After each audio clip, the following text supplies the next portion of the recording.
kinanta po ni Mrs. Yan po yung kinanta na naging crush po niya. Hindi na all ano po yun eh. Sinig tumili. Okay. Now, isang ano po yan, never let out, memorable song na kinanta po niya. Kaya sa mga youth na babae, huwag yung mantayin, baka may mahulog ang loob sa inyo. Okay po, let us talk about from connection to production. Minsan, alam niyo po, nung ako po ay youth noon sa probinsya, meron pong one story na nakakalungkot pong nangyari po sa probinsya namin. Isa pong malaking kumpanya, mayaman, then marami po doon nagtatrabaho, ilan po doon yung mga kapatid ko. Isa po siyang malaking factory ng mga sagingan. Marami kasi sagingan doon. And one thing na nangyari po sa isang malaking mayamang kumpanya, nagkaroon po ng biglaang pagsara. Alam niyo po ang dahilan. Biglaang pagsara, nawala yung production, subagat meron lang isang sumabog na breaker ng kuryente. Yung maliit na breaker ng kuryente ay nagpahinto ng isang production ng kumpanya at nagpahinto rin po ng trabaho ng maraming tao po roon. At ang kakalungkot, depressed po yung may-ari, and then yung iba na mahal niya sa buhay ay hindi kinaya po yung mga sitwasyon. Then they pass away. Now, what are the things na gusto ko pong ibanggitin po sa inyo? Sometimes, akala natin ang laki ng kumpanya, ang laki ng production, meron na pala maliliit na bagay from connection doon sa production na kapag mali o nag-stop ang connection, walang production. Hello? Yun po yung isang bagay po natin. Parang tayo, nagtatrabaho ka, yung connection ng source of income mo ay galing sa work mo, galing sa business mo, galing sa extra income mo, and one day, pag nilaan at nagkaroon ng problema that all connection na meron ka, hindi ka na magpo-produce ng mga bagay na kaya mong gawin. Hindi ka na magkakaroon ng production sa buhay mo. Tama po ba? Lahat ng source of income pag nag-stop, lahat ng source of things na nag-stop, paano po natin mapagpapatuloy kung ang connection ng pinagmulan ay wala na? So, the important things from connection to production, at without connection, hindi ka magkakaroon ng good production. So let us talk about being a Christian. Ang Kristiyano po mga kapatid, ay meron po tayong connection sa Panginoon. Alam niyo po, hindi kaya ng isang taong magbasa ng Bible, hindi kaya ng isang taong mag-aral ng salita ng Diyos, hindi kaya ng isang taong manalangin lang kung walang connection sa Panginoon. Hindi mo naman alam ito kung magsimba ka ulit eh. Hindi mo rin alam kung nagkakaroon ka ba ng desire na umaten sa fellowship. Hindi mo rin alam kung bakit ka mag-aaral sa Sunday school. Hindi mo alam kung bakit ka papasok sa ministry kung wala kang connection sa Panginoon. Now, anong reason kung bakit tayo pinagsama-sama sa ganitong iglesia? Why? Because each of us, meron tayong connection sa Panginoon. Kaya ang binibuild po natin dito mga kapatid, hindi ang ating samahan. Ang binibuild sa church, hindi yung kasiyahan. Ang binibuild sa church, hindi yung enjoyment. Ang binibuild sa church, yung connection mo sa Panginoon. Kaya kapag nakikinig ka ng Word of God, lagi mo sasabihin, para sa akin yan. Kapag nakikinig ka ng salita na Diyos, sasabihin mo, para sa akin yan. Kasi the more na sinasabi mo, para sa harvester lang yan. O hindi mo isasalang ang sarili mo, na sa halip, ikaw yung magkakaroon ng magandang connection sa Panginoon, yung Word of God ay magbibigay sa iyo ng mag-i-establish ang magandang connection sa Panginoon, hindi nagagamit, hindi nagpaproduce, hindi na malapit, hindi mo na-absorb. Why? Kasi hindi mo inaayos ang connection mo sa Panginoon. So the Word of God, nagbibigay po sa atin ng connection sa Panginoon. Faith that is alive will always produce fruit. Ang pananampalatayang buhay ay nagpo-produce po ito ng bunga. And now, simula nung ikaw ay naligtas, anong bunga ang meron ka? Meron po, Brother Jerry, bunga, kaso bulok. Brother Jerry, may bunga, pero hindi makain. Hindi pwede kainin, lason. So, kailangan yung bunga na meron ka, mapapakinabangan ng iba.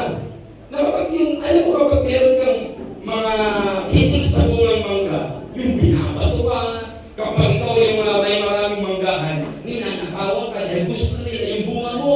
Yun ang masarap mga kapatid. Yung pag nagbubunga ka, gustong-gusto nilang dumikit sa'yo dahil may bunga ka. Yan yung mga gano'n. Uy, lapit ka dito, may bakon yan. Lapit ka dito, may malaking manggahan yan. Yung mga, yung didikit sila sa'yo because marami kang bungang makukuha sa'yo. May benefit silang makukuha sa'yo. Hindi yung lalayuan ka dahil wala silang makukuha magandang bagay sa'yo. May mga ganun na siya, uy, wala tumabi dyan, bravo. Sino ako po niya? Siguro, ayaw mo tumabi dyan, bravo. Iba magsalita yun, iba magkwento yun. Yung mga ganun, mas masarap yung bunga ng Kristiyano, yung nilalapitan ka, binabalikan ka, pinupuntahan ka, yun ang magandang production na kailangan meron po tayo. Amen? Nakakain na po ba kayo sa isang kainan? Sabihin natin, Andy Sabaw, Andy Rice, hindi Andy Ulam, Andy Soft Drinks. Tapos pumunta ka doon, ang pangit ng pwesto, tapos nagtanong sila na sa malamig, tapos yung masusungit yung mga tendera, tapos mababaho yung lugar, medyo hindi masaya tingnan, hindi maganda kainan. Maraming mura, pero hindi maganda, hindi ka makakomfortable. Alam mo kung sa inyo, babalik kayo? No, hindi na. Baka magugulat ka, magsasara yun. Bakit? Mas masarap po mga kapatid, kung ikaw yung kainan, dapat mainit kang kasama. Dapat masarap kang puntahan. Madali kang lapitan. Pag may problema, unang tinatawagan, pangalan mo. Yun ang masarap pong buhay o bunga ng isang Kristiyano. So, mangyayari lamang ito pag may maganda kang connection sa Panginoon. Yung production na gusto mo sa buhay mo, mangyayari lang yan kapag yung connection mo ay nakakonekta sa Panginoon. Amen? Now, there are things na minsan natin iisipin po na kailangan natin maunawaan. Nakakaroon ng church po ako. Nung nag-church po ako, halos na po, mahigit isang oras ko na pong chinarge yung cellphone. Nagulat po ako, 1%. Sabi ko, gagamitin ko tapos 1%. Nung chinek ko, sabi ko, nakasasag naman, may charger naman. Ang problema, yung connection ng wire, hindi nakasalpak sa phone. Nagalaw. Sabi ko, minsan din pala, kompleto na lahat. May cellphone, may charger, mayroong kuryente. Pero bakit walang production? Sometimes, problema pala yung connection. Ang Kristiyano ganito, umahatin ka, nagsisimba ka, umahatin ka prayer meeting, hindi ka umaabsent sa Sunday service, at nag-aaral ka man, Bible study. Kung tutuusin, marami ka nang alam sa Bible. Pero minsan, bakit hindi ka nagbubunga? Bakit connection mo sa Panginoon ay problema? Amen? Yung connection natin sa Panginoon. So, these are the things na kailangan natin ayusin. Yung problema ng connection natin sa Panginoon. Why? From connection to production. Bakit marami mga Kristiyano from connection nawawala? From connection, hindi nagbubunga. From connection, nadi-discourage. From connection, lalong nawawala at hindi tumitibay sa Panginoon. Kung sino pa yung matagal, mabilis na wala. Kung sino pa yung babad sa salita ng Diyos, yun pa yung mga discourage. Kung sino pa yung maraming alam sa verse, yun pa yung nangihina sa buhay. Kaya kailangan intindihin natin at mawawala natin what are the connection na kailangan natin maintindihan sa verse nito. From connection to production, isang bagay po ang magpapaalala ko sa atin, yung book of John chapter 15, isang turo ng ating Panginoong Hesus na pinapakita po niya na ang Kristiyanong nakakonekta sa Panginoon ay nagbubunga. Amen po. Number one, let's talk about number one. Para namin po ito. Okay, number one, why Christians must be fruitful. Bakit ang Kristiyano kailangan magbunga? Kasi tanong ng iba ito, bakit yung mga leader natin lagi tayong binababad sa Bible? Lagi tayong tinutuwa mag-soul meeting, lagi tayong tinutuwa mag-Bible study. Bakit kaya? Why Christian must be fruitful? Ang gusto ng ating mga leader, o ang ating pastor, o ang Diyos mismo mga kapatid, magbubunga ka. Hindi ka para maging palanguti ng church. Hindi ka para tagalinis lang ng upad kakaupo. Hindi ka inilagay dito para dumami ang attendees. Hindi ka nilagay dito para dumami ang miyembro. Kundi nilagay ka rito, walang bayad, walang sweldo, pero nilagay ka rito para magbunga. Yun ang gusto ng Panginoon sa atin. Now, why Christian must be fruitful? Sabi mo dito, because we are now connected to Christ. According sa verse 1 and verse 4, nung binasa ko kanina, sabi ko dito mga kapatid, in verse 1, I am the vine, and my father's the husbandman. Every branch in me that beareth fruit, he taketh away, and every branch that beareth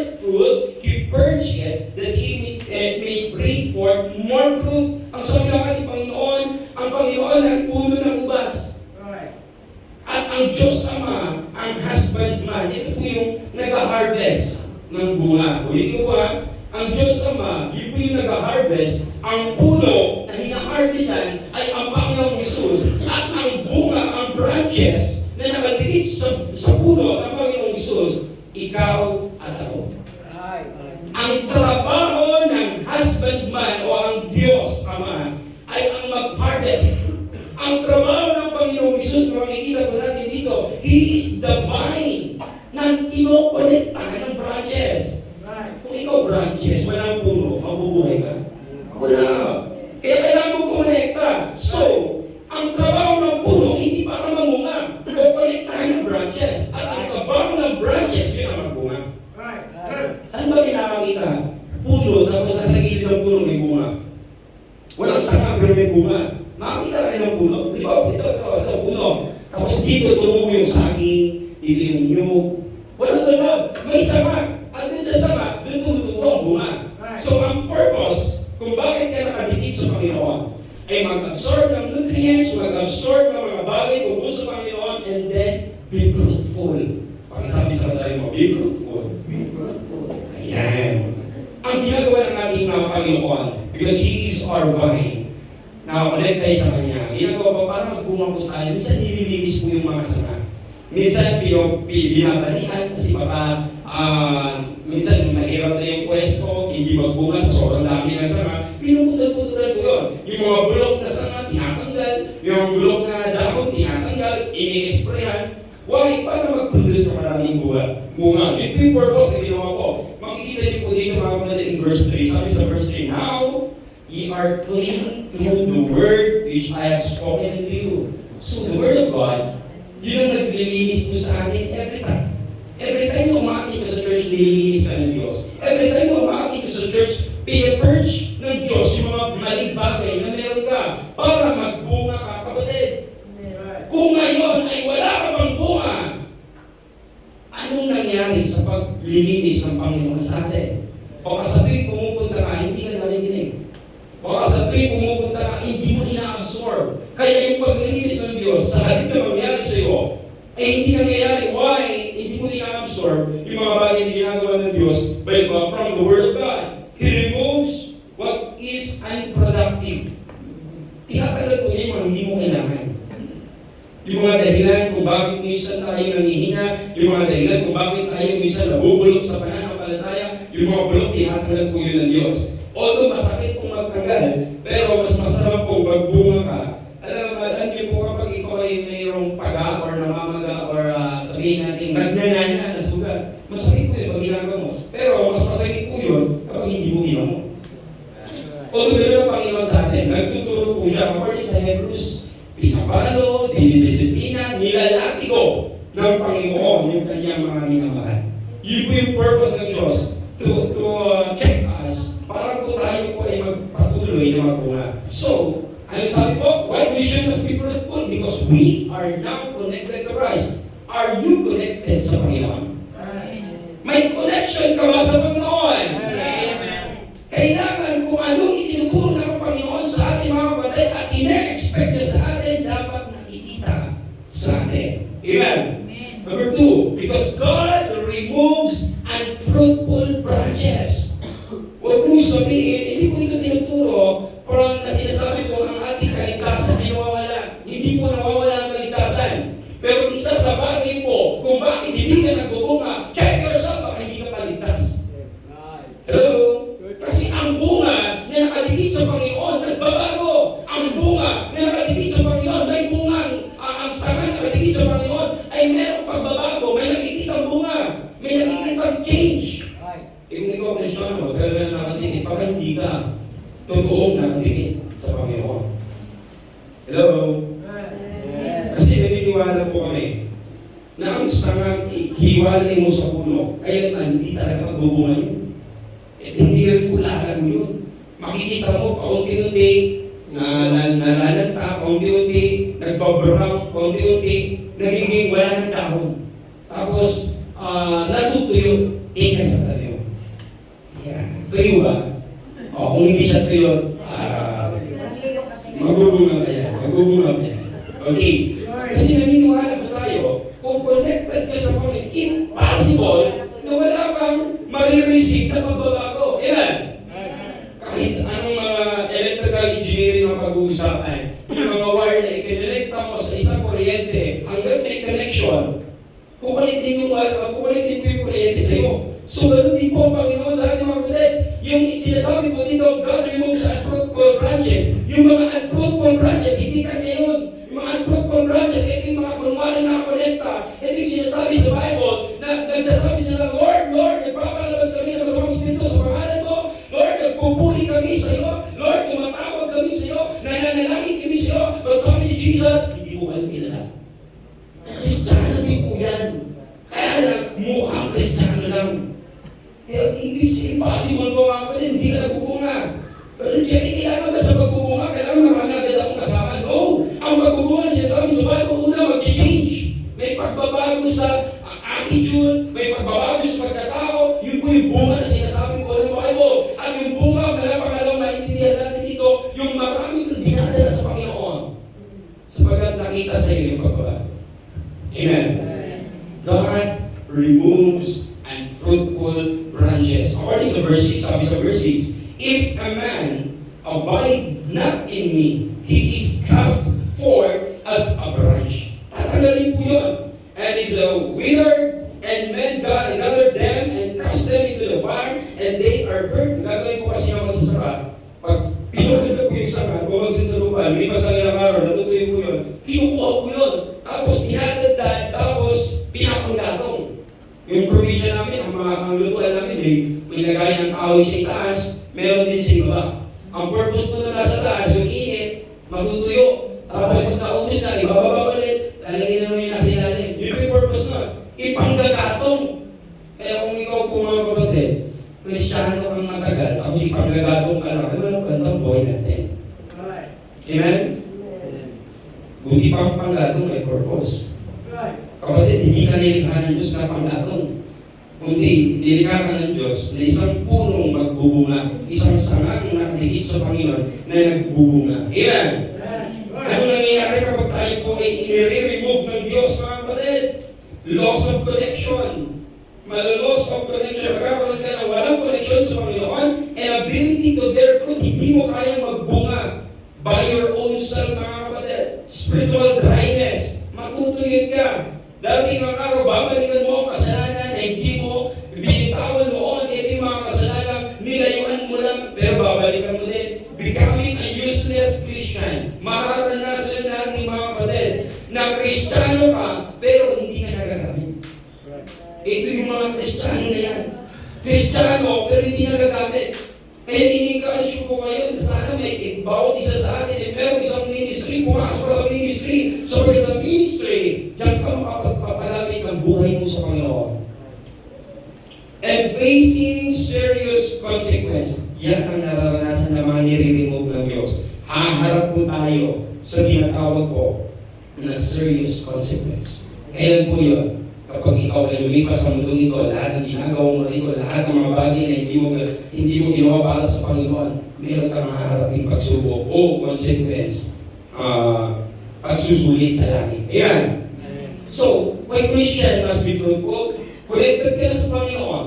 Pangalawa, i-remove ng Diyos kung hindi nagbubunga. Kaya kailangan mo magbunga. And the things na kailangan natin maintindihan, why Christian must be fruitful? Because by our fruits, it brings honor to God. Gusto mo bang managot ang Diyos sa'yo? Mga anak, lahat ng mga kabataan, gusto mo bang matuwa sa'yo yung tatay at nanay mo? Kumilos ka sa bahay. Kung ayaw mo magbunga sila, sa'yo, gumawa ka sa bahay. Sabi nga, kung ang tatay sa bungero, may bisyo yung nanay. Ang bisyo ng nanay sa bungangera. Oo, marami pong ganun. Hindi sila nagdadala ng manok, pero sa bungangera po sila. Eh, matinding bisyo po yun, nakakaano po yun, nakakarindig. Oo, kailan po nangyayari po yun? Kasi may nakikita sila, hindi gumagawa. So, ganun ang Panginoon sa ating mga kapatid. Buti ang Panginoon, hindi po tayo tinubumangan, pero tinuturuan po tayo. At the purpose, kailangan natin magbunga. Why? Nagbibigay honor ito sa Panginoon. Isipin niyo po, one soul na masasave, millions of angels, thousands of angels na nagpupuri at natutuwa sa langit. How much more ang angel na tuwa? Ang Diyos hindi natutuwa? Natutuwa rin. Amen. One Christian na mabago ng buhay, isang Kristiyano nagsuko ng buhay, tuwang-tuwa ang Diyos. So gusto mong malugod ang Diyos, pakitaan mo ng pagbabago sa buhay mo. Gusto mong malugod ang Diyos, gumawa ka ng mga bagay na ikalulugod sa Panginoon. Sabi sa 1 Corinthians, all things whatsoever you do it to the glory of God. Kailangan meron ka ginagawang ikaluluwalhati sa Panginoon. Yung bunga na meron ka, dapat nakakatuwa. Kung magbubunga ka lang din naman. Yun nakakatuwa. Meron kong mga nyog sa probinsya. Kamukha ng nyog, pero hindi po nakakain yung bunga. Ang tawag po doon ay pangit nga lang sabihin, pero mga ano po yun, mga nyug po siya. Pag binuksan mo, itim yung laman. Hindi pwede kainin. Even yung lagayan, pwede sana maging uling, gagawing uling, bago na uling, hindi rin po pwede. Kasi yung bulok sa loob, damay-damay na, at medyo mabaho po yung ano nun. So, may mga bunga na hindi nakakain. Puro sila, pero nagbubunga, pero hindi nakakain. So, ano po tayo mga kapatid? Tayo yung nagbubunga na ikinatutuwa ng iba? O tayo yung nagbubunga na pinamumuhian ng iba? Pakita mo sa karami mo, ano ba ako? Yan, sumagot yan. Huwag mo nang kasagutin. Sabi mo, ano ba ako? Sabi mo, may kasama ka sa ano ba ako? Hindi kakagalit eh.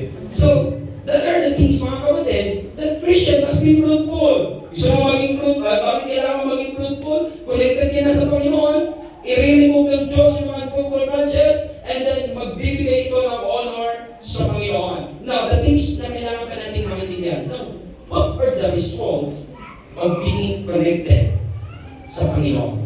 Ano yung mga resulta kapag connected ka sa Panginoon? Ano yung benefits? Ano yung nare-receive mo kapag connected ka sa Panginoon? Ito yung mga bagay na resulta na tayo connected sa Panginoon. Kapag ikaw yung malapit at may magandang connection sa Panginoon, ito yung mga bagay na nagagawa po natin. Okay, pero sabi ko, ang hiwalay sa akin, wala kayong magagawa, sabi ng Panginoon. So, kapag connected ka sa Panginoon, ano yung mga magagawa? Ano yung mangyayari? Ano yung nagiging result? Now, things na pwede natin matutunan sa Buddha, number one, we learn to keep His commandments and abide in His love. Matututunan po natin na sumunod ng mga bagay na iniutos po sa atin ng Panginoon. Ang daling sumunod pag naganda ang relasyon mo sa taong nagpapasunod sa iyo. Hello? Nakapansin po kayo, sa dami ng nasasabukan mo. Tapos, may iilan doon, inaaway ka, may iilan doon, kontra sa sinasabi mo. Sino po yun? Yung mga tao wala magandang connection sa iyo. Pero kapag may magandang relasyon, kapag may magandang connection, ang daling sumunod. Sa mga tatay, lahat ko ba ng babae sinusunod nyo? Hindi. Sino lang sinusunod nyo? Yung karelasyon nyo. So, yung may magandang relasyon ka, kahit mahirap yung ipinapagawa sa'yo, susunod ka. Why? Kasi may magandang relasyon sa kanya. At ayaw mong masira yun. Now, yun ang purpose ng Panginoon. Pag magandang connection, madaling sumunod sa kalooban ng Panginoon. Amen? Ano ba? We may receive fullness of joy from God. Ano sabi niya sa verse 11? Magkakaroon po tayo mga kapatid, yung kagalakan na meron sa Panginoon, yung kasiyahan na meron sa Panginoon, yung kapayapaan na meron ang Panginoon, yung fullness of joy na meron ang Diyos, magko-connect din po sa iyo. Why? Connected ka sa Kanya. Amen? Connected ka sa Kanya. Yun ang masarap po sa Panginoon. He is a great teacher. He is a great leader. Yung wisdom na magkakaroon ka. Yung pagiging Diyos niya, hindi mo mawawala. Yung pagiging wisdom lang po, pagkaroon niya ng wisdom, pagkaroon niya ng pagiging mabuti, pagiging teacher, marireceive mo if you have a good relation or connection sa Panginoon. Madali po yun at yun ang nare-receive po ng mga taong sumusunod sa Panginoon. Number 3, we can easily fulfill His great commandments. Madali sa iyong sumunod at i-fulfill yung commandments sa Panginoon. Alam niyo po, mahirap sa isang Kristiyanong ipagawa ang isang bagay na kalooban ng Diyos kung yan ay walang magandang relasyon sa Diyos. Nag-aaway kayo. Di ba? Gusto ko, sis, magsulitin tayo. Ayaw niya. Magsulitin ka sis. Ayaw niya. Why? Di niya natindihan ang sulwini. So, isa po yun sa bagay. Pero kapag each of us has a good relation sa Panginoon, madali sa iyong gawin yung ginagawa mo, madali sa iyong sundin yung ipinag-uutos ng Diyos, madali natin gawin ng sama-sama yung kalooban ng Diyos kapag lahat po tayo ay may magandang relasyon sa Panginoon. Pero kapag ako may magandang relasyon, tapos ikaw wala, mag-aaway kayo. Sasabihin siyo, ito talagang sip-sip talaga yan. Pasikat talaga yan, bida-bida talaga yan. Gusto niya pag ginagawa siya, gagawin din namin. Hindi po yun. Kundi, gumagawa siya, then yun ang relasyon niya sa Panginoon. So you need to do kung may maganda kang relasyon sa Panginoon. Impossible na sasabihin mo, Lord, I love you. Pagdating sa meeting sa Lord, I don't. Lord, I love you. Pagdating sa gawain, Lord, marami akong rason. So, magkaiba po yun. Kung mahal mong Diyos, prove it na kaya mong gawin ang mga bagay na pinag-uutos niya. Amen? We can easily to fulfill His great commandments.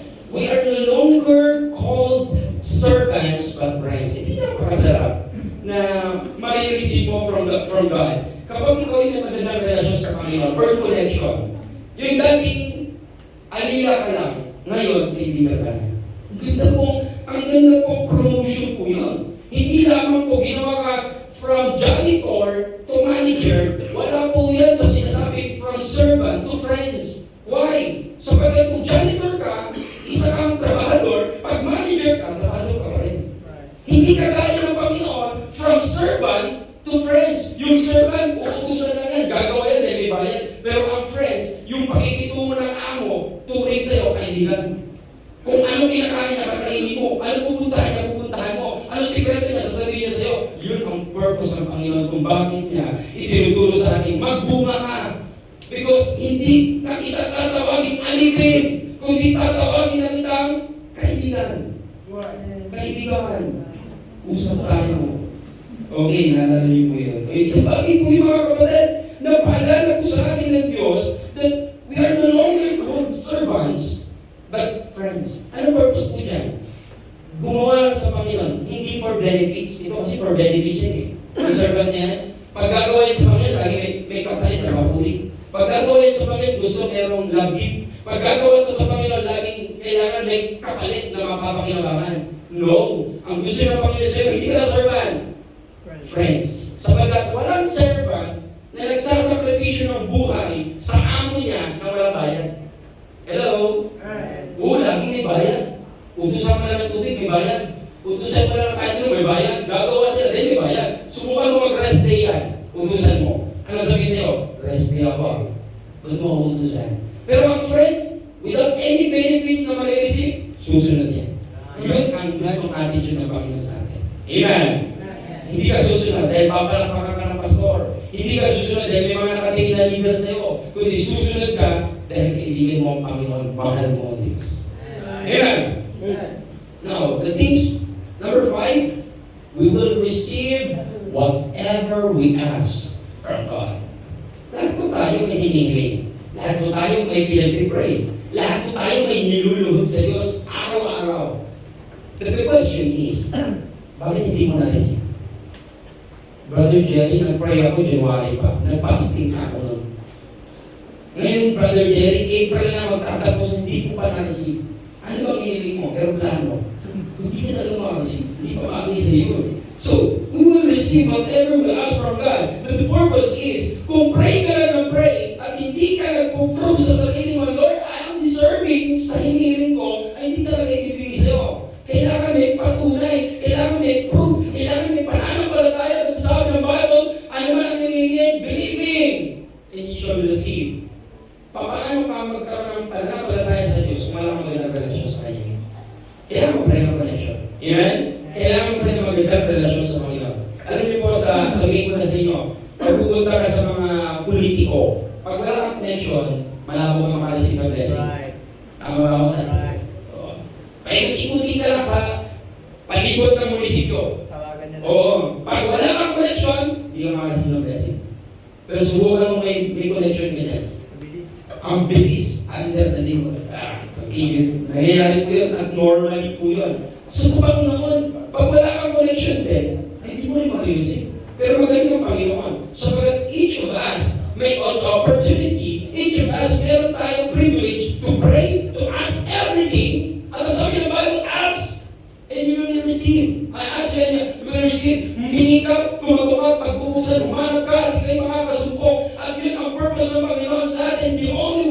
na kailangan mong gawin ay magkaroon ka ng magandang relasyon sa Panginoon. So kapag wala kang connection, hindi ka magkakaroon. Pag wala kang magandang relasyon, hindi ka magdi-devotion. Pag wala kang relasyon, hindi ka atin sa service. Atin ka tutulungan mo. Bakit? Umatin ka lang, ginawa mo lang rest day ko. Ginawa mo lang tulugan ko po. Alam niyo po ang preaching. Pinupuyatan ng iba po yan. Pinag-aaralan nila, magdamag na pagdating dito, tutulugan lang ng miyembro. Paano ka lalago? Kami na nag-aaral, hindi kami lumago kasi nag-aaral kami. Pag ikaw na nakikinig, hindi ka lalago. Kahit anong ganda ng message, pag nakapikit ka, tapos tulog ka, hindi ka talaga lalago. Amen? So, kailangan mo maging i-absorb lahat ng natutunan mo para paglabas sa simbahan ito, kaya mong tumayo, kaya mong maging matatag at matibay sa pumuhay bilang samahan ng Padre. So, that are the things na result kapag connected ka sa Panginoon. Matutunan mo ang ingatan ng salita ng Diyos, madali sa iyo ma-receive yung fullness of joy from God, madali sa iyo gawin at tapusin ang mga bagay na pinag-uutos sa atin. We are no longer called servant, but friends, we will receive whatever we ask from God. And these are the number 3. Brother Jerry, ba't ang dami po niyan? Bawat bawat points may tig sa 10. Okay, ito na po. Panghuli. Ayan. Now, ito naman yung things. Kung alam mo na ang reason bakit kailangan mo magbunga. Alam mo na ang reason o ang result kung ikaw ay connected sa Panginoon. Ano ang dahilan kung bakit minsan hindi ka lumalago? Lord, gusto kong lumago. Pero bakit hindi? Ginawa ko naman, bakit ayaw pa rin? Pinilit ko, Lord, pero bakit ayaw pa rin? So, there are things, baka may problema sa connection. Lord, bumili na ako ng bagong electric fan, tapos meron naman kami kuryente, bakit, Lord, hindi umikot? Baka yung connection. Tingnan natin yung connection. So, let's talk about those childish attitude na nagpapatigil sa paglago ng isang nananampalataya. Ang puno na kapag hindi nagbubunga, ang laki-laki na, hindi nagbubunga, baka may gulo. O baka may problema sa lupa. O kaya naman, baka malnourish yung puno. Kasi normally, ang maliit na puno, hindi talaga magbubunga. Pero ang malaking puno, normal sa kanya magbunga. Pero lumipas sa panahon, hindi nagbubunga. Let's talk about those childish attitude. Baka mukha na siyang palago, pero malnourish. Nakita na kayo ng bonjing, nakilaking mama, tapos may padede, may dala-dalang gatas. Okay. Ano sabi ng Apostle Paul in 1 Corinthians chapter 13, verse 11? Isa natin, 1 Corinthians chapter 13, verse 11. Isang paalala po yung ni Apostle Paul na minsan sa buhay po natin, akala po natin mga kapatid, na madali po sa atin gawin yung mga bagay. Even, matagal na ako, kaya dapat marami na akong alam. Pero ang tanong, bakit mukhang wala akong alam? Bakit mukhang baguhan pa rin ako? Ang tagal-tagal ko na nag-church, pero parang laging mukhang baguhan pa rin ako. Open yung Bible, 1 Corinthians chapter 13, verses 11. Ano sabi po dito mga kapatid? Sabi niya ako sa Paul, when I was a child, I spake as a child. And I understood as a child. I thought as a child. But when I became a man, I put away childish things. So, normal, kapag bata ka, mag-isip ka na gaya ng bata. Lumakad ka na gaya ng isang bata. Makaunawa ka na gaya ng isang bata. Magsalita ka gaya ng isang bata. Pero hindi normal. Ang tanda mo na, ang laki mo na, mature ka na, hindi ka nagbubunga. Hindi ka lumalakad sa normal na pamumuhay ng Kristiyano. Buti pa ang bata, pag sinabi mo, huwag ka dyan, mauuntog ka dyan, yung mukuha. Tutuwa kami kay Eli, pagkukuha yan ng mga gamit sa ilalim ng mesa, malayo pa lang na yung una. Oo, kasi takot siya. Tapos pag-alis niya mula sa ilalim, nakayong ubayad, kahit malayo na. Mabuti pa ang bata, alam niya yung mga bagay na huwag gawin. Alam niya yung mga bagay na kailangan bitawan. Alam niya ang bagay na huwag paglaruan. Pag sinabi, don't subo, it's dirty. O hindi talaga isusubo. Pag sinabi mo, don't talk to the stranger, ang gagawin nila yun. Pero ang Kristyano, ilang beses mo na sinabi, huwag kang mamuhay sa kasalanan. Sagot naman, kunti lang naman to. Layuan mo yung kasalanan. Minsan lang naman to. Maglingkod ka, busy pa ako. Marami maraming rason, maraming sagot, maraming dahilan. Kaya minsan, hindi ka naman ako. Ugali ng bata po yun. Now, let's talk about yung mga ugali ng isang bata. Masakit po ito, pagiging isang bata. Pero kung hindi ikaw to, sabihin mo, sa katabi mo yun. Ay, sa katabi mo yun, uy, makinig ka. Sabihin mo sa katabi mo, makinig ka. Kasi ang iniisip din po niyan, ikaw. Kaya ang iniisip mo siya, at least pareho kayo nag-iisip sa isa't isa. Okay, sabihin mo, ikaw yan, makinig ka. Okay, pag-usapan natin yung isip bata. Pag-usapan natin yung childish attitude. Sabagat ang daming tumitigil na Kristiyano because of that attitude. Ang daming nanghihirang Kristiyano because of childish attitude. Sabagat ang childish na attitude, malabo niyang intindihin at unawain yung mga mature. At ang mga mature, nagiging pabigat po yung mga childish na yan. So, kailangan yung childish turuan maging mature. Hello? Isang mature, 10 yung childish. Okay, parang ang bigat doon. Ang gawin natin, 10 natin yung mature. Kahit isang childish, kaya masolusyonan. So, that are the things na gusto ituro po sa atin. Childish attitude na nagpapatigil po sa atin para lumago. Number 1, mga ano po ito eh. Ginawa ko po ito. 97 lang po. Kaya pakinggan niyo po. 97. Hindi ko na ginawa 100. Okay, number 1. Easily angered or angry or emotional. Isa po sa ugali ng isang childish na bata. O isang bata. Kung saan natin yung bata, ang bilis magalit. Di ba ba? Friends sila kaya, may nag-away na. Yun na bata. Tapos pag nag-away yan, may bati na ulit. Madali sa kanila ang emosyon na magbago. Easily angry or emotional. Gulat ka maya, masaya, maya, umiiyak na, mamaya nag-aaway na. Yun ang ugali ng isang bata. Madaling magalit, madaling ma-emosyon. Nagpapadala sa emosyon, hindi sa mag-isip. Ang totoong mature, unang na mag-isip bago emosyon. Hello? Sa halip na murahin mo, inisip mo yung Kristiyano. Mature yun. Pero hindi mo nga sinabi, share mo naman, abay mahirap mo yun.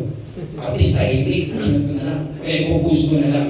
Mga ganun pong tao, parang ang paniniwala nila, pag hindi ako nakagalit, hindi ako makakatulog. Angry po yun. At talagang madali ko sa kanila magalit. Biruin mo, abay ayaw nang magpabiro. Di ba? Madali sa kanila magalit, emotional. So anong sabi ng book of James? According sa James, chapter 1, verse 19, pinapaalala po sa ating mga kapatid, huwag tayong maging madaling magalit, huwag tayong mamuhay sa pagkagalit. At ang utos ng Bible tungkol sa galit, kung may galit ka, okay lang magalit, huwag magkasala. Sa tao na yun, ang galit nagkakasala eh. Meron kasamang mura na eh. Pangalawa sa mura, may nagbabago ng gamit eh, magalit eh. Lumilipad yung baldero, lumilipad yung baso, kaya magulat ka sa bahay niya, wala nang baso. Lumilipad pala. So, mga taong nito mabilis magalit. Ano sabi ng Bible? Utos ng Bible or sa Matthew, kung may galit ka, huwag mong paabutan ng paglubog ng araw. Kaya kung magalit ka ng alas 2, kaunti na lang yung oras mo, uy, magalit sa pato na, galit. Kaya kung gusto mong magalit, simulan mo ng alas 5 ng umaga. Para mapifeel mo yung galit mo hanggang alas 3 ng hapon.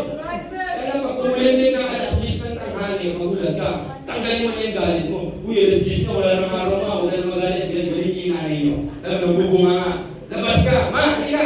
Walang araw, tanggalin mo yung galit mo, kasalanan yun. Tsaka mag-ihip yun, maniwala kayo. Kaya magugulat ka sa mga Kristiyano, ang bait paggabi. Kristiyano, ang bait paggabi. Bakit? Walang araw yun eh. Pag may araw, ayun, utos ng Bible, hanggang na naman eh. Kung yung sun go down lang eh. Talaga naman, habang pilosopo ng mga Kristiyano. Okay, number 2. Okay, ano yung mga childish attitude? Self-centered or selfish. Ito yung mga taong wala na ibang tinitingnan sa sariling kapakanan. Tignan yung bata. Okay na sa kanya may lollipop siya kahit wala silang bigas. Hello? Okay na sa kanya may chichirya siya kahit wala ng proyekto yung bahay nila. Ganun na bata. Okay sa kanya mag-cellphone siya kahit nag-aaway yung mga nanay-tatay na. Selfish kasi ang bata. Yan ang ugali ng Kristiyano ayaw ng Panginoon sa ating mga kapatid. Yung wala kang concern sa iba because selfish o self-centered ka. Wala kang relasyon na maganda sa iba kasi makasarili ka. Ito yung mga tao, walang inaatupag kundi tingnan ang ayusin ang sarili, tingnan ang maayos ang sarili, at kahit makapaliran ng iba, gustong banal sila sa harapan ng iba. Pero yung iba, dinadam nila. Ito yung mga self-centered na tao. Ang mga ugali ng mga scribe at pariseo, sige hanap ng malisay pa, tapos yung sarili nila lagi malinis. Ito yung mga inaangat lagi ang sarili sa marami. Self-centered po yun. At selfish. Kaya nga sabi sa Philippians chapter 2 verse 3, huwag po tayong mamuhay sa ganung bagay na pagiging mapagmataas. Huwag po tayo mag-isip ng mas matindi pa po sa ating sarili o mas higit pa sa ating sarili sapagkat ang taong nagmamataas, binabagsak. At never makaka-receive ng magandang blessing ang taong mapagmataas. Imagine this, mataas mo na. Tapos sabi ng Bible, ibabagsak ka. Kung gaano kataas mo, ba'y matindi mo yung bagsak mo. Nakakita mo ba kayo na hinangish na napakataas? Kung gano'n yung taas, mas matindi yung bagsak. Mas okay yung mga ng konti. Pag bumagsak ka, ay hindi ka pababalikan. Tika sa katabi mo. Mataas mo bagsak niya. Titigan yung mukha. Ano lang yan? Stress lang yan. Stress lang yan. Pero makumapagpakumbaba yan. Okay. Sabi nga sa Bisaya, kung hindi ka humble, hambog ka. Ano sa Bisaya? Hindi humble, hambog. Okay. Huwag po tayo mamuhay sa gano'n. Ayaw ng Panginoon po ng mga kapatid. Ano ba? Number 3, complaining or backfighter. Ayan. Mareklamo na, meron pa sinasabi. Ugali po yan ng bata. Kaya yung mga bata. Kaibigan sila ngayon. Tapos yung kaibigan niya noon, binan niya kaibigan, kinikwento niya. Alam mo ba siya noon? Sinuntok siya noon. Sinisiraan yung mga bata. Ugali ng bata po yan. Mareklamo, utusan mo mag-ugasabihan. Hindi lamang po yan, teacher. Magiging sundalo po yan na teacher. Ano sundalo na teacher? Pag inuutusan ko yan, magmamahal siya. Ako na naman. Lagi na lang ako. Ako na naman. Sino mo? Nagmamahal. Sundalo. Yung mga complaining po yan. Mareklamo po yan. Sila naman nagre-reklamo. May sinasabi pa.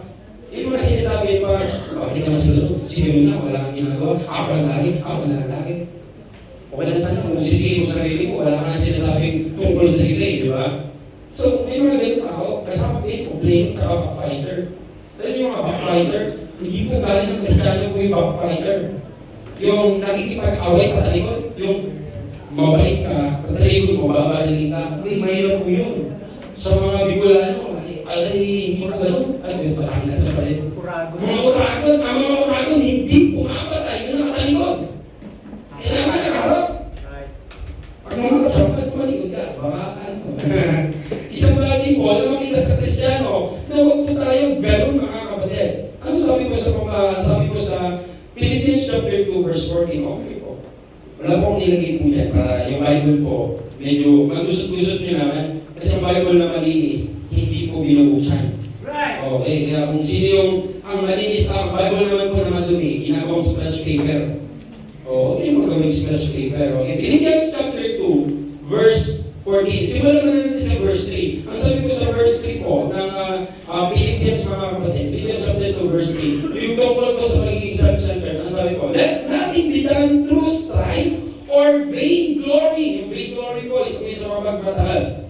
But in lowliness of mind, let each esteem other better than themselves. Huwag nating hayaan na mag-isip ka ng mas higit sa iba. Lagi mong kinukumpara ang sarili mo, ugali ng mga self-centered po yan. Kapag merong gamit yung iba, meron ka din. May cellphone yung iba, meron ka din. Sila may pambayad, ikaw wala. Kaya mahirap po yun. Sa self-centered po yun. So the complaining or backfighter, buksan niyo pa sa 14. Ano sabi po sa 14? Ito po yung mga ugali ng isang childish. Do all things without murmurings and disputing. Isang bagay po na inutos niya po ng Panginoon po sa atin na huwag po tayong gumawa o gawin natin ang mga bagay nang walang pagrereklamo o walang pagmumurmur. Yung marami kang sinasabi. Complaining and then marami kang masasakit na sinasabi sa tao. Huwag po tayong mamuhay po sa gayon. Amen? Yes. Masarap po yung kung may sama ng loob ka, sarilinin mo na lang. Huwag mo lang idamay ang iba. Tama? Ang Kristiyano kasi ganito. Gusto lagi may kasama. Pag nag-away kami, gusto ko damay ako, magalit ka rin sa kanya. Tapos ikaw din, galit ka din sa kanya. Ang damay na to. Kaya sa halip na magpatuloy ang tao, sa iyo lang may galit, pwede niya po sa akin, marami na kayo, marami ang nag-isip sa kanya ng galit. Kaya nangyayari po ang pagiging bagay ko nito. Nagsimula lang po yan sa isang complaint. Kapag ayaw mo kasi, marami kang sasabihin sa taong nagsasabi sa'yo. Amen? Right. Pero pag ikaw ay okay sa iyo yung ipinag-uutos, magreklamo ka?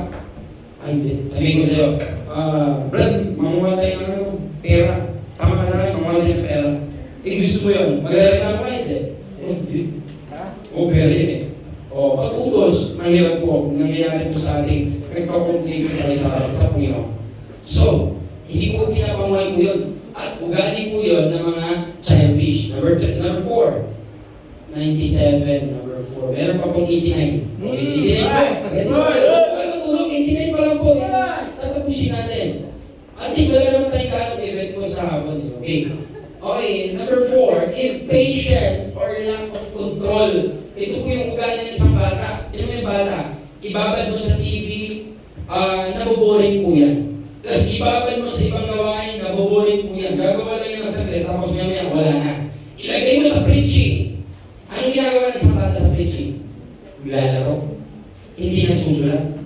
Tinutulugan ng preaching. Hindi ka naman wala tulog sa preaching. Oo, tulog talaga sa preaching. Hindi kasi nila abot ng kaisipan nila yung itinuturo ng Bible because bata sila. Sabi sa akin, uy, gising. Nakita ka, bata ka daw. Huwag mong ilagay sa sarili mo pagiging bata. You are a mature enough para makinig ng salita ng Diyos. Amen? So, ang impatient po, ito yung mga tao, walang pagpipigil sa sarili, walang pasensya, walang pag-aantay, walang tinatawag na suffering, gusto agad blessing. Ito yung mga tao, garanti agad, walang control. Pag sinuntok ka, suntok agad, sabi ng Bible, pag sinampi ka sa kanan, ibigay mo yung kaliwa. Sa'yo, pag sabi ka, may isuntok ka na agad bago may ibigay. Huwag ganun. Pag sabi ng Bible, may control, may patient. Tama po. Yung isa po yan sa mga ipinag-uutos po sa atin. Kaya bagay na mga tutunan po natin sa Bible, huwag tayong mamuhay as isip bata or batang pag-uugali mga kapatid. Impatient or lack of control. Paano natin ang ugali ng isang impatient, hindi marunong magtiwala o mag-antay sa kalooban ng Panginoon. Impatient po yun. Why? Gusto yung will niya, kaya niya yung will ni Lord. Gusto Lord, nakita ko na yung blessing, ikaw na yung Lord. Ikaw na bahala, Lord.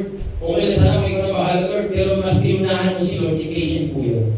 At nagiging sin po sa isang Kristiyano ang impatient. Why? Sa halip na mag-antay, manampalataya, mag-wait sa kalooban ng Panginoon, hindi mo nagagawa because you have an attitude of impatient. Pakising mo yung mga tayo, busy. Number 4, number 5. Dependent. Huwag naman sa mukha. Sinigo mo sa mukha. Sinigo mo lang ng konti. Okay. Dependent or not responsible. Alam niyo po, may good thing sa taong dependent. Ano yung good things? Kapag dependent ka, hindi ka na umaasa sa iba. Tama ba? Kumbaga parang, I can stand by my own self. Kaya mo tumayo sa sarili mo pa. Kaya mo mamuhay sa sarili mo pamumuhay. Dependent po ang tawag po doon. Kaya lang nagiging mali po yun sa tinuturo po sa Bible. Why? Sometimes, there are people, ang dependent po, ito'y sumasandal. Ang independent yung kaya mo tumayo sa sarili mo pa. Manipis yan ako kanina pa. Malito ba? Okay? Independent is yung mga taong hindi na dumidepende sa marami. But the dependent, ang good things po sa dependence po, dependent, yung kaya nilang dumepende sa Panginoon. Halimbawa, dependent akong tao. Pag sa tao, pangit po yun kasi palasa ka. Pero sa Panginoon, gusto niyo yun, yung palasa ka sa Kanya. Tama? Ulitin ko ba? Ang dependent na tao, ang good thing sa Diyos, maganda po yun. Yung depende ka, Lord, ang plano ko Lord ito. Bago ka magplano, ask mo muna kay Lord. Bago ka gagawin decision, ask mo muna kay Lord. Dependent ko tawag doon. At gusto ni Lord yun. Yung trust in the Lord with all their heart. Acknowledge Him in all their ways. Kaya nagiging mali ito sa pamumuhay ng Kristiyano kapag palaasa ka na, umaasa ka na sa kung anong ginagawa ng iba at hindi ka magiging responsible sa marami. Ang ugali ng isang bata, dependent. Hindi mo pwedeng pagkatiwalaan na, oy na, paki-off mo yung gasolina, 1-year-old yung bata. Hindi mo maasahan yun. Na, patay mo yung TV, 2 years old na yung bata, kung pipindutin niya. Hindi yan responsible. Hindi yan independent na tao. Sabagat bata pa lang yan sila. Isa sa childish attitude yung mga ganyang irresponsible na Kristiyano. Amen? yung pag may problema dumating sa'yo, sa halip na ayusin mo, because you are responsible, lalong lumaki. Kaya, di ba? May nilapit sa yung problema. Right? May reklamo ko ganito. Ano talaga, masama loob ko sa kanya. Nung inilapit sa'yo, I'm a responsible Christian. Ang responsible na Christian, ganito na gawin. Brad, mali yan. Tanggalin mo na. Kung sino may mali sa inyo, mag-usap kayo. Diba? Responsible. But I am irresponsible. Ito gagawin ko. Ano ba ang problema? Ganun talaga yan. Alam mo, nakaramdam din ako ng ganyan. Ganun pala yun. Sama mo siya. Sama kayo. Tatlo tayo. Irresponsible. That was the thing. Nakadepende. Hindi naging independent. Hindi marunong mag-decision ng tama. Nagiging mali. Yung isang mali, lalo naging mali. So, ugali ng irresponsible Christian. At yun ang reason why, kung bakit minsan, hindi ka lumalago. Hello? Ay sabi ng ating pastor, isa sa natatandaan kong turo po niya, when the things na lumapit sa yung problema, solusyonan mo. Kaya inilapit sa iyo because you are responsible enough na magturo ng tama. Huwag mong hayaan umalis sa yung problema pa rin. Si Jesus, nung may lumapit sa kanyang bulag, hindi niya iniwang bulag. Nakadila. Yung isa lumapit yung pilay, nakalakad na pag-uwi. Yung isa pingi, nakarilig na. Yung isa ay lumpo, nakalakad na. Yung isa may psoriasis, gumaling. Pag yung patay na lumapit, nilapit na pag nabuhay. Hindi niya iniiwan ng may sakit, yung lumapit na may sakit. Yun ang responsible. Amen. That is the responsible. And, pangilan na po ito, 87 na lang ito. Okay, nasa 87 na. Okay. Kasya po yan eh, hanggang kabilang page. Tatlong page ba ito? Tatlong page ito pinagawa ko. Okay, number 2, 4, 6. Number 6, not willing to listen or learn na minsan hindi tayo nasasanay. Ang isang ugali ng isang bata, hindi marunong makinig. Subukan mo manera mo sa bata, tutulog ka. Subukan mo manera mo sa isang bata, iiyakan ka lang na hindi niya naiintindihan. Amen? Ugali ng isang bata, kapag may bata kang kausap, kailangan magpakabata ka muna. Nakita na kayo ng gano'n. Di ba, bata yung kausap mo? Pati ikaw nagiging bata rin kapag mag-usap. Gusto mo mama? Gusto mo mama? Tubig lang yun, di ba? Ano ba? Gusto mo, may mga hinihingi. Gusto mo, pambata rin na salita. Baby talk, sabi niya. Kung bata kausap mo, kailangan baby talk din pag naging mag-usap ka. Alam niyo kung bakit? Hindi niya kasi maintindihan yung normal na salita. Ang Kristiyano, gano'n. Tuturuan mo ng normal na usapang Kristiyano biblical, ayaw, gusto, intindihin mo siya. That is the childish attitude. Nakaranas mo kayo na gano'n? Hindi. Sabi na, kasi baka kami yung gano'n. Huwag po tayo maging gano'n, right? Not willing to listen or learn. Ang totoong Kristiyano mature, marunong makinig kahit inukado ka pa. Ang totoong Kristiyano mature, mga kapatid, tinatanggal ang profession, tinatanggal ano mang natapos mo at gusto mo sumunod sa loob ng Panginoon. Kasi hanggang meron ang inilalagay na pagdakila sa sarili mo, hindi mo maintindihan ang salita ng Diyos. Ano mang instruction na ito, hindi mo i-apply. So, madali bang turuan, walang natapos, di ba po? So, hindi ko sinasabing, pag may natapos ka, hindi ka na nakikinig. So, ang kailangan mo lang, tanggalin yung mga bagay na meron ka at now, willing dapat tayong makinig. Willing dapat tayong matuto. Amen? Amen.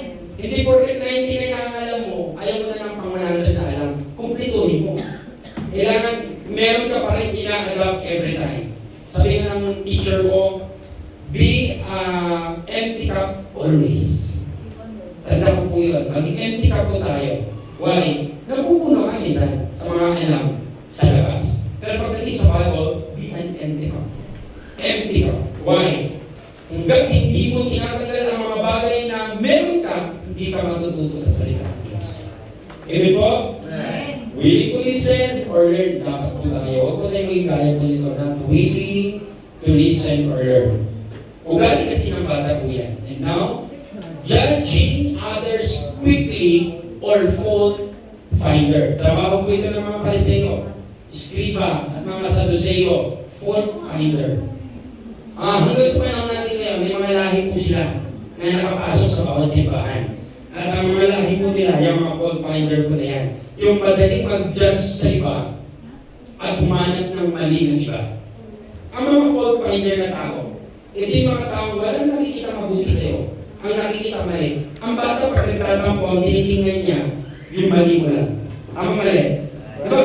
Nagtapos sa iyo yung bata, ang dami mo nang ginawang kabutihan. Pinakain mo na, binigyan mo ng bahay, binigyan mo ng damit, binigyan mo ng magandang pamumuhay, pinag-aral mo, tapos nung nakagawa na siya naman, hindi mo binigyan ng cellphone, nagtampo na. Ugali ng bata kasi yun. Correct? Marami ka nang gagawin mabuti sa kanya, pero hindi niya makikita yun at makikita lang niya yung mali na nagawa mo. Fault finder po yun. Judging others quickly. Pag may nakita na nagkakasala, i-judge. Isipin niya, mas bala siya kaysa sa tao. At ugali mo naman siya ito. Pag ako ay nakaalis na sa ganyung kasalanan, ipagmamalaki ko yun sa mga kasalanan. At sa pagmamalaki ko na yun, nadadawin ko na sila, itataas ko sa sarili ko. Isang ugali ko yun na hindi maganda sa isang Kristiyano. Amen? So kung ikaw mga kapatid ay nakaalis mula sa isang kasalanan, huwag mong ipagmalaki sa iba. Gawin mong good example, katuruan sila kung paano din sila makaalis. Gaya mo. Amen? Wala tayong karapatang i-down sila. Sabi nga ng Bible, tinitingnan natin yung mga puwing sa mata ng iba. Hindi mo nakikita yung troso na nakaharap sa mata mo. Alin ang mas malaki? Yung troso, yung puwing. Kasi ang fault finder, hindi naman na makikita yung malaking pagkakamali niya. Ang makikita niya, yung maliit na pagkakamali ng iba. Fault finder po yun.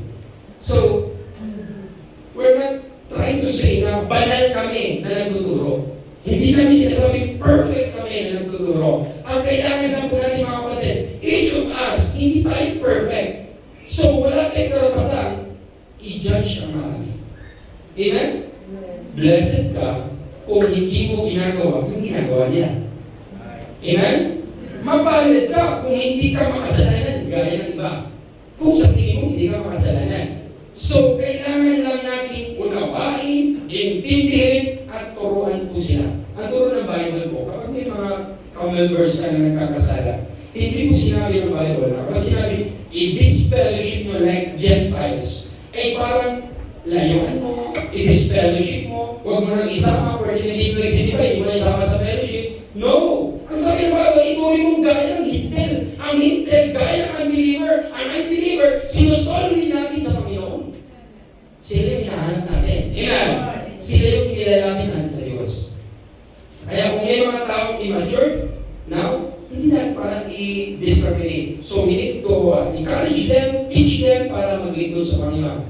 Panghuli, ayan, kasi tinutulugan nyo na, piuli natin ito. Panghuli na po ito. Envy or jealousy. Sa bagay po na ugali ng isang bata. Pag may lollipop yung katabi, may lollipop din siya. Pag may chichirya yung katabi, may chichirya din siya. At ugali nila yun. Envy and jealousy. Kung ano meron ng iba, gusto meron siya.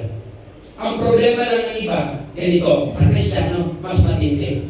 Kapag hindi nila nakuha yung meron ang iba, idadaw nila para mawala sa kinalalagyan nila. Ugali po yun sa bata. Di ba? Ugali po yun ang immature Christian. May mga taong hindi mo makuha yung gusto nila, ay bitaw mo na lang. Nagkaroon ng bahay, bumili ka ng bahay. Nagkaroon ng kotse, bumili ka ng kotse. Nagkaroon ng maraming magandang negosyo, nagtayo ka ng maraming negosyo. Ay nagtuloy-tuloy ang pera. Sasabihin mo ngayon, hindi mo na kaya yun. Siguro nag-droga yan. Siguro nag-puser yan. Diba? Siniraan na lang. Dahil hindi mo na kayang bayarin, hindi mo na kayang kopyahin, siniraan mo na lang. Yan ang reason why. Kung bakit maraming mga tao namumuhay sa envy, even in Christian life, nangyayari po yun. Si Jesus nga, ang mga nai-envy sa Kanya o naiingit sa Kanya, mga lingkod ng Diyos. Tama po? Mga taong nagbabasa ng Bible, mga taong nagsasabi, they are praising God, honoring God sa kanilang buhay, at dinagam nila ang Panginoon. So, ano sabi mo sa James chapter 3, verse 16? For where inveighing and strife, there is confusion in every evil work. Nangyayari ang masasamang bagay kapag ipinasok mo ang inggit at ang jealous sa buhay mo. Amen? Subukan mo mag-inggit. Iporsige ko kung ano meron siya, hindi ko man ma-receive, basta mag-greet ko lang kay Lord. Kung binigyan sa Lord, binigyan din ako ni Lord. So, ganun na lang. Amen? Magporsige ka na may magandang relasyon sa Panginoon. Mga kapatid, patapos na po ako. Ito mga bagay dito, yan ang mga magpapapigil sa'yo para hindi ka lumago. Baka iilan po rito ay nagiging attitude pa natin. Baka iilan po rito ipinapamuhay pa po natin. Kaya pala hindi pa tayo lumalago. Dahil may mga bulok na sistema hindi natin tinatanggal. May kailangang i-purge, linisin. May kailangang i-grafting. May kailangang i-pruning sa buhay mo. May kailangang alisin. May kailangang i-breakthrough. May kailangang wasakin. May kailangang itapon. At yung mga bagay na yun, yun ang mga hindi nagpapalago sa'yo. So if you want to be grow, gusto mong lumago, gusto mong maging mabunga, tanggalin mo ang mga nagpapapigil ng pagbunga. Amen? Masakit ang magtanggal. Kung makinig nga lang, masakit na yun. How much mo pag tinanggal mo ka? Kung masakit, nung napakinggan mo, magawa ka, bakit tumama sa'yo? Kung masakit ang tanggalin, isip mo sapagkat magpapalago yan sa'yo. At yan ang reason bago magbunga, may paglilinis. Sino ba namang gabardinero na pag nagtanim-tanim lang agad, naglilinis mo na yan. Naghahanap pa nga naman pang lupa, ang bawat na tayo nililinis pa yan. Okay, isang bagay ko yan ang trabaho ng isang maglilinis. Mga bagay na gusto mong lumago. Gusto mong magkaroon magandang connection sa Panginoon. Kung gusto mong magkaroon ng magandang connection sa Panginoon, para may magandang production sa buhay mo, trying to think na willing kang magbunga. Kasi kung gusto mong connection pero ayaw mong magbunga, malabo yun. Gusto mong magbunga pero walang connection, malabo din po yun.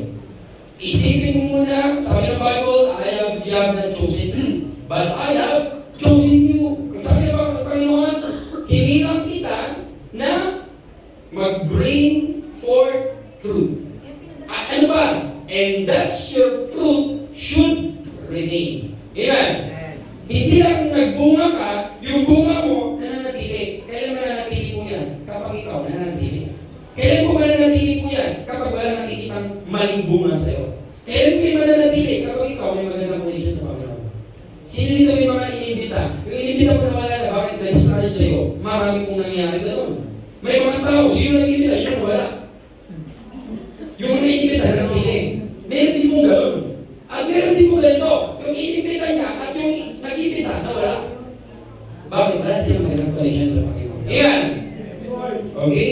Ang pinakasarap, mga kapatid. Kung may maganda kang connection sa Panginoon. Pangalawa, kung nagbubunga ka na.